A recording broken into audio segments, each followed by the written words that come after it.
আমরা আজকে অত্যন্ত আনন্দিত এই জন্যে যে বিগত প্রায় ১.৫ দশক ধরে একটি ফ্যাসিবাদী সরকারের অধীনে থেকে আমরা আমাদের যে চিন্তাগুলোর প্রকাশ আমরা করতে পারিনি। আমরা গণতন্ত্রের কে আমরা প্রতিষ্ঠিত করতে পারিনি এবং একই সঙ্গে এই দেশে একটা ফ্যাসিবাদ প্রতিষ্ঠিত করা হয়েছিল। সেখান থেকে ছাত্র জনতার আন্দোলনের সংগ্রামে একটি গণ অভ্যুত্থানের মাধ্যমে আমরা একটি মুক্ত পরিবেশে আজকে উপস্থিত হতে পেরেছি এবং সমবেত হতে পেরেছি। এর জন্য যারা সংগ্রাম করেছেন, লড়াই করেছেন, আত্মত্যাগ করেছেন, প্রাণ দিয়েছেন, তাদের প্রতি আমি গভীর শ্রদ্ধা জানাচ্ছি।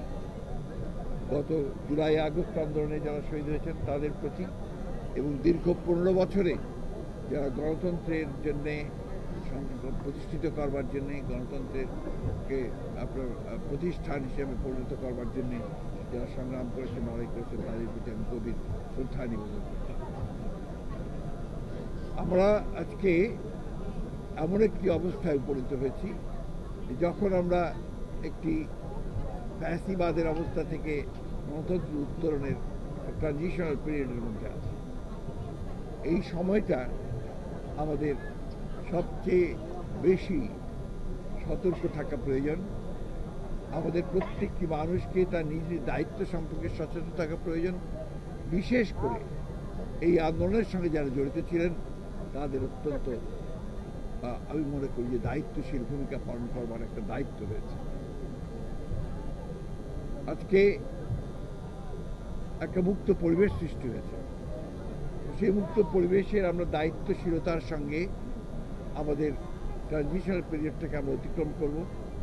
আমরা একটি সকলের কাছে গ্রহণযোগ্য নির্বাচনের মধ্য দিয়ে আমরা একটি গণতান্ত্রিক রাষ্ট্র নির্মাণ করব, ব্যবস্থা নির্মাণ করব, সমাজ নির্মাণ করব। এই লক্ষ্যে আমাদের সকলের ঐক্যবদ্ধ হয়ে এগিয়ে যাওয়া উচিত এবং এই প্রশ্নে কোনো বিভাজন সৃষ্টি করা আমাদের কারোরই উচিত হবে না। আমাদের উচিত হবে আজকে ছাত্র জনতার যে ত্যাগ, যে আত্মত্যাগ, যে আপনার প্রাণ বিসর্জন, সব কিছুকে মূল্য দিয়ে, তাদেরকে মর্যাদা দিয়ে আমাদেরকে সত্যিকার অর্থে জনগণের যে প্রত্যাশা একটি সমাজ, গণতান্ত্রিক একটি রাষ্ট্র, সেটা বিনির্মাণের পথে এগিয়ে যেতে হবে। আমি আবারও আন্তরিকভাবে ধন্যবাদ এবং কৃতজ্ঞতা জানাতে চাই এই বইয়ের যে প্রকাশনা যিনি করেছেন আমাদের জহির দীপ্তিকে এই বইগুলো প্রকাশ করবার জন্যে।